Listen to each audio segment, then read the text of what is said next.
guys, welcome back. Today we're doing another build for this old western town, and I'm really excited about this. I've talked about it before, but I used to work basically in Virginia City, Montana, so I spent a lot of my summers in western towns, and then I also have been to the Virginia City and Reno because I grew up in Reno, so I've seen them both. I've seen the different varieties of, I guess, old Americana tourism and how they portray it and how they treat it.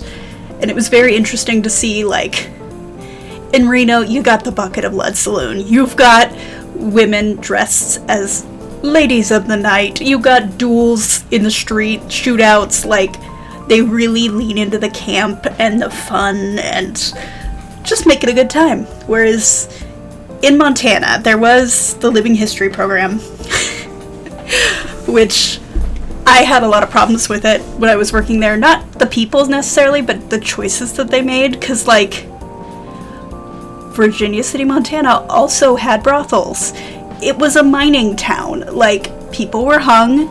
There is literally a place called Boot Hill in the Vigilante Barn where they hung a bunch of people. But if you talk to the Living History people, no.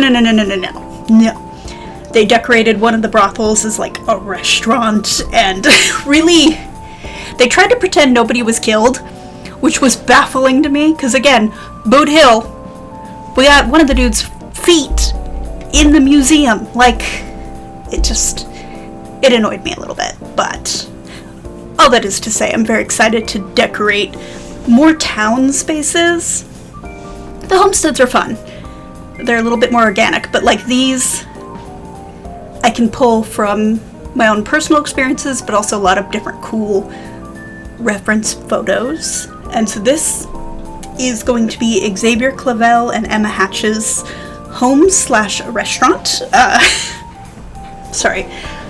I had a soda and I'm a little burpy, and we're just gonna have to deal with that. But they married on the trail. I think Emma Hatch deserves better, but she is very into cooking. She likes to do it. It made sense. So they've got, like, this back area, which is where they'll access their home. The front will be the restaurant. And I tried to do, like, a boardwalk. I wanted there to be, like, not like a full-on, like, entrance in capital letters, but definitely something that might stand out. Because this is behind some deco buildings that are really nice. It's also right next to the mercantile that I built. And yeah, I just had a good time with it. I had fun.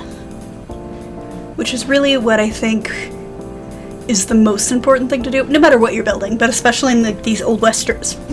I lean into spaghetti western with this neighborhood in particular, just because not only do I have those experiences, but my dad loved watching, like, old western movies. One of my favorite movies of all time is called 7 Brides for 7 Brothers.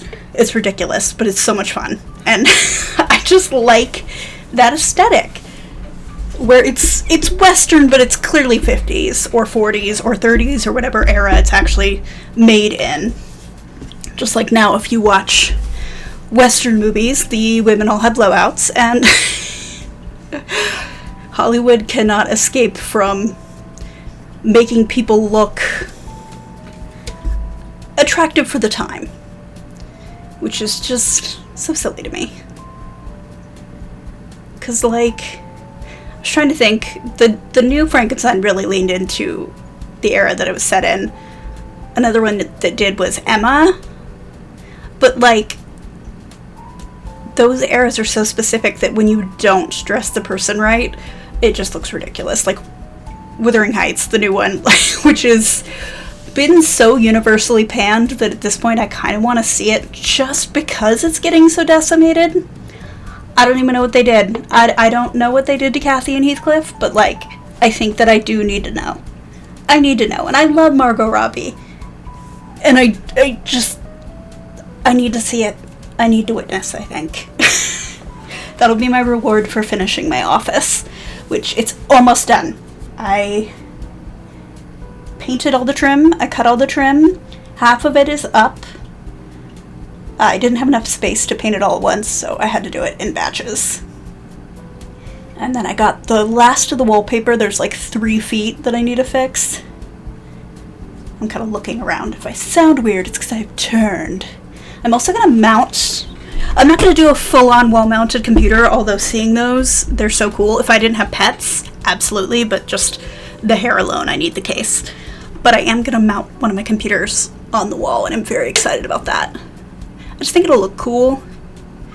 And also with my cats just needing to be all up in my business, I can then add a third desk bed. Because they've started using them. Sid actually is using a desk bed. I added a second one, and he is using that one. So maybe he just doesn't like the other one that I got. Maybe it is not comfy enough for him. Because he likes this orange one that I added. And he's the old man, so he gets what he wants. And yeah, and then I need to switch out the switch to a black one. And then put my funky little... I got it like a skull shaped one from Etsy forever ago. And so I need to put that on. And we are good to go in my office. At least for now. I am honestly glad that we're having people come to, like, visit, and that it's motivated me and pushed me to do all these projects, because, like, they've been on the list. This has been me slacking. But knowing somebody else will see my shame, I'm like, oh, no. They cannot know. So I've really been working hard. The laundry room is now drywalled. I just have to finish the grout today, and then hopefully this evening paint behind where the washer and dryer go. And then tomorrow, once it's cured, we can put the washer and dryer back. And yeah, and then I just have to paint that closet, which is probably not going to be done before they get here, because realistically speaking, they're coming here in 5 days and I can spend my time doing other things. But they'll be able to see, like, the progress we've made. I honestly might pay somebody to paint it, because there's a lot of fiddly corners and things, and I'm gonna have to sand, and it's the sanding that I don't like to do. I really will avoid it if at all possible. I just don't like to do it. Even though I have a router, I was willing to manually sand drywall before I'm willing to go and sand baseboards. Like, that's just where I'm at. Which is very silly to say out loud, but, like, I'm not lying. I'm being honest. That's just the way it is. So you see, I kind of got the front going of the little Cantina sign.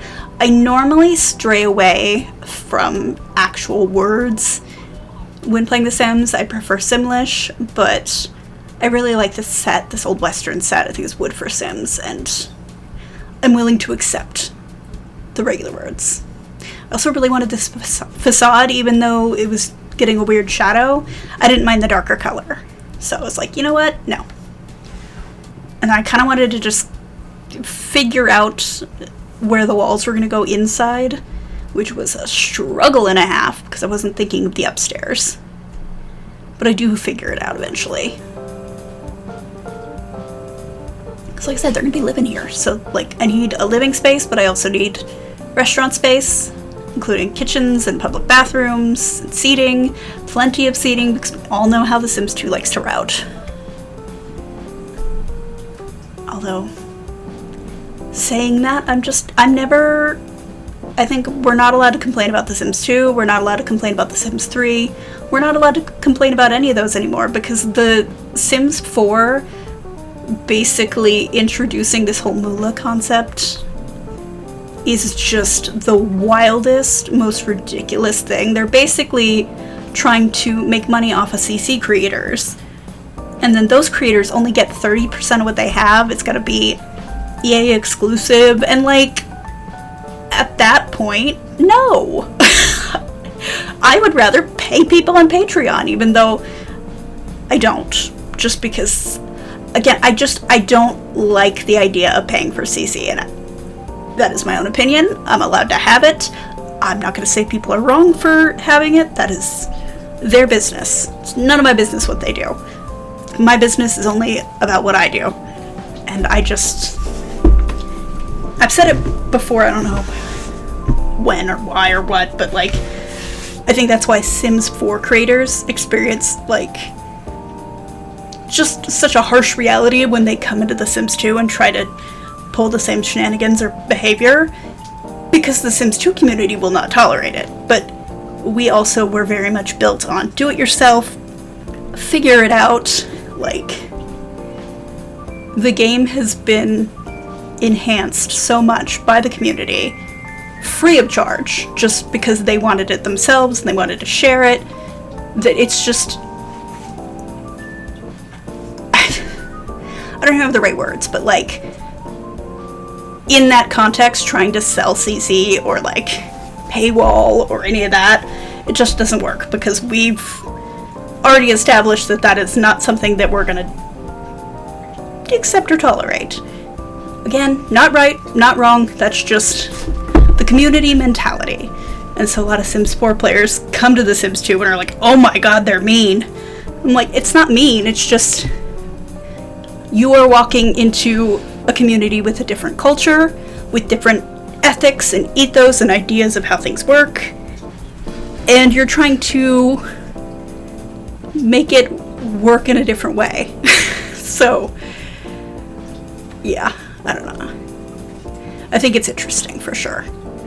But I don't think the Sims 2 community is mean. I think that the Sims 2 community has just really embraced the socialism of it all. I was arguing with somebody about socialism the other day. Just this random person who was they were mad. They're like, oh, these liberals ruining the country with their socialism. And I'm like, sir, you're in a public library right now as we speak, complaining. Do you know what public libraries are? And he's like, what? Like, socialism. It's something that we pay for with our taxes so everybody has access to. It's not a paid service. Like, it's one of the few free things you can do is go to the library. And then I was like, what about fire departments? Do you like those? Do you think that's a good thing to have? Guess what? That's also socialism. So sorry. And he was sure to argue. He's like, no, it's not. I'm like, do you know how it used to work? It used to be they were private companies, and if your house is on fire and you didn't pay the subscription fee, they would just sit there and watch it burn. That's how the Great Fire of London happened. That's how that big fire in Chicago happened. And that's why governments went, no, we probably should, like, maintain this publicly for the good of everyone. He did not enjoy me, and that's okay. I'm not to everyone's taste. Just like you, Richard, who, it's like he knew. He heard me being obnoxious, and he's like, listen, lady, you're also obnoxious. Please give me treats. But yeah, we're basically done now. Sorry I've been ranting. That's just a bit on my brain. Yeah, so thank you so much for joining me. If you like this video, please give it a like. It really does help, and I'm going to see you in the next one. Bye, guys.